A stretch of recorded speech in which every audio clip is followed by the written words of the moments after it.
ব্যাপার চাচি? আপনার মন খারাপ নাকি? আপনি বয়ে বয়ে কাঁদতেছেন যে? কি হয়েছে চাচি?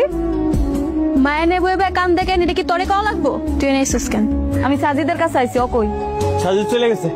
চলে গেছে মানে? উনার তো চলে যাওয়ার কথা না। উনি কাজের লেগে ঢাকায় এসেছিল, কাজ শেষ এখন চলে গেছে। ও তার মানে আপনাকে সবকিছু কইয়ে দিয়ে গেছে। কি কইছে? আমি তো কিছুই বুঝতে পারতেছি না। আপনারা কি কিছু জানেন না? আমি সব খুইলা কইতেছি। চাচা, উনি আপনার একমাত্র ছেলে বিট্টু। 15 বছর আগে যে পালাই গেছিল মায়ের ভয়ে, এই সেই বিট্টু। বিট্টু আমার খাবার খেয়ে লাইছে। খাবার খাওয়া পালাইছে? কই ওই কই?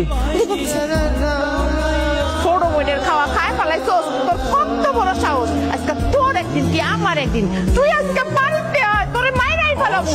কেন কি অসভ্য বলা? তোকে শুধু আমার বোনের চোখেই দেখি। নেক্সট টাইম থেকে এমন উল্টাপাল্টা কিছু বাধা আনবি না। তোরে কি বিট্টু বিট্টু ভাই এই কথা কইছে? হ্যাঁ, আমার তো প্রথম দিনই কইছে। ওই যে টিভি কিনতে যাওয়ার সময় আমার হঠাৎ আম্মা দেখলে খুশি হইব, আমি যাই তাইলে। ভেবলি? ভেবলি? আপনি এই নাম জানেন কেমনে? এই নাম ধরে কে তোমাকে ডাকতো? আমার একমাত্র বন্ধু বিট্টু। আমি সেই বিট্টু। তুমি মন্দির ভাই বিট্টু, ওই যে ছোটবেলা হারিয়ে গেছিলা? তাহলে ওনাদের বলেন নাই কেন?